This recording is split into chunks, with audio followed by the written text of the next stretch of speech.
सुदूर गांव के बाहर एक कुटिया थी। कुटिया के बाहर एक बड़ा सा पीपल का पेड़ था। पेड़ के चारों ओर मिट्टी का चबूतरा बना हुआ था।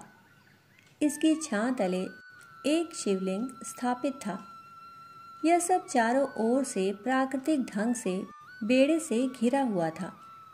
पास में एक छोटी सी नदी बहती थी, जिसकी कलकल की आवाज़ इस प्राकृतिक आश्रम को गुंजायमान करती रहती थी। हर मौसम प्रकृति अपनी छटाओं से आश्रम को सौंदर्य से अभिमंडित कर देती थी। पास में झुरमुट नुमा एक जंगल था। यहाँ पर लोग कम आते थे और यहाँ पर केवल एक गुरु एवं एक शिष्य रहते थे।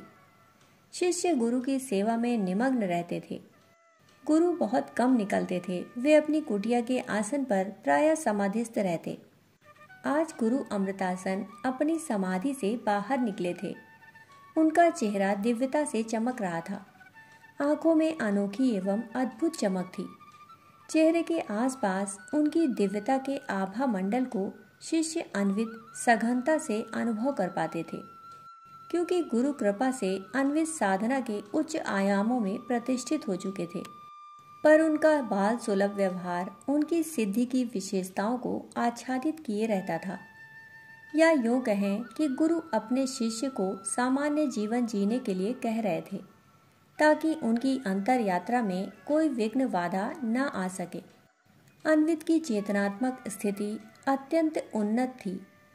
इसी बीच स्वामी अमृतासन ने कहा, वत्स, आज तुम्हारा मित्र आशीष आने वाला है, कोई सूचना के बिना। अन्वित ने कहा, हाँ गुरुदेव, उसके आगमन हेतु उचित व्यवस्था करता हूँ। इतना कहने के बाद वे आशीष के भोजन आदि की व्यवस्था करने में जुट गए। अन्वित पाक कला में निपुण एवं पारंगत थे और यह भी उन्हें गुरु कृपा से प्राप्त थी।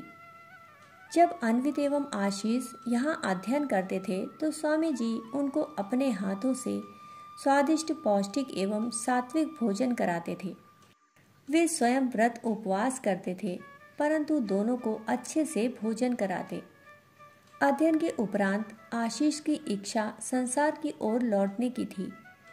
वे लौटे और संसार का धन, मान, सम्मान, पद, प्रतिष्ठा अर्जित की। यह सब उन्होंने अपनी ईमानदारी और समझदारी से किया था, क्योंकि उनके अंदर उनके गुरु के आरोपित संस्कार प्रचुर मात्रा में थे।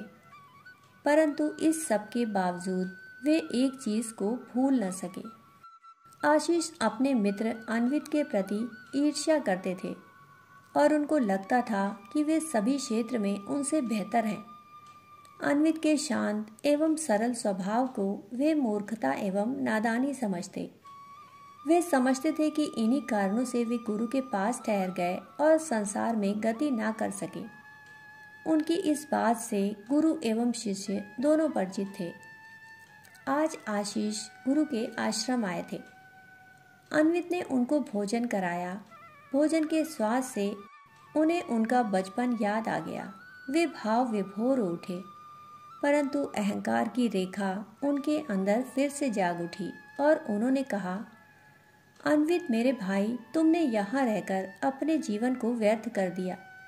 तुमने यहाँ रहकर गुरु की सेवा की, यह तो अच्छी बात है, परंतु तुमने अपने व्यक्तित्व के विकास के लिए क्या किया? कौन सी उपलब्धि प्राप्त कर ली यहाँ रहकर? मुझे देखो, आज मेरे पास सब कुछ है। आशीष की इन बातों से अहंकार की गंध आ रही थी और उस सात्विक वातावरण को प्रदूषित कर रही थी। उसने आगे कहा, देख, मैं अपनी मेहनत, लगन और ईमानदारी से समाज में प्रतिष्ठित हूँ। लोग मेरा सम्मान करते हैं। इस शहर एवं देश के बेहद धनाढ्य एवं प्रतिष्ठित लोगों में मेरा नाम है। देश विदेशों में लोग मुझे जानते हैं, परंतु यह कार्य तुमसे नहीं हो पाता। उसके लिए प्रखर बुद्धि, मेघा एवं समझ चाहिए। आशीष की बातों में अहंकार टपक रहा था, परंतु इस सब को सुनकर भी अन्वित का चेहरा शांत था एवं संतोष से परिपूर्ण था। वे बस मुस्कुरा रहे थे। दरअसल अहंकार स्वयं को प्रतिष्ठित करता है और अपने सामने किसी को मानता नहीं है। आशीष को भान नहीं था कि वहाँ उसके गुरु महाराज भी बैठकर उसे सुन रहे हैं आशीष ने उन्हें देखा तो उसे ग्लानि हुई। स्वामी अमृतासन ने कहा, वत्स आशीष, तुमने जो प्राप्त किया वह अवश्य ही सराहनीय है। निसंदेह सांसारिक रूप से तुम एक सफल एवं कुशल व्यक्तित्व के धनी हो, पर तुम संसार के हो एवं संसार के रह गए हो। इससे परे एक और भी संसार है जो संसार को जीत कर पाया जाता है। तुम संसार के हो और इसे तुम जीत नहीं सके, इसलिए तुम्हारी पहुंच उस अनोखे संसार जिसे अध्यात्म का संसार कहा जाता है तक नहीं है, और इसलिए इसकी ना तो तुम्हें समझ है और ना अनुभव। तुम जान ही नहीं सके कि तुम्हारे मित्र की पहुंच कहाँ तक है और उसकी प्रतिष्ठा कितनी है। इसे देखने के लिए मैं तुम्हें दृष्टि प्रदान करता हूँ। इतना कहकर स्वामी जी ने आशीष के माथे को सहलाया। आशीष को एक झटका सा लगा और वह अन्वित की चेतना स्थिति को देखने लगा। उसने देखा कि अन्वित ने गुरु कृपा एवं अपने चरम पुरुषार्थ से अपनी वृत्तियों काम क्रोध लोभ मोह द्वेष ईर्ष्या राग को किस प्रकार जीत लिया है। वह अपनी वृत्तियों को नियंत्रित कर उच्च स्तरीय कार्यों में नियोजित करने में सफल हो चुका है। अब उसे वैयक्तिक अवरोध से नहीं समष्टि के अवरोध से दो चार होना पड़ रहा है, और वह वहां भी गुरु कृपा से सफल रहा है।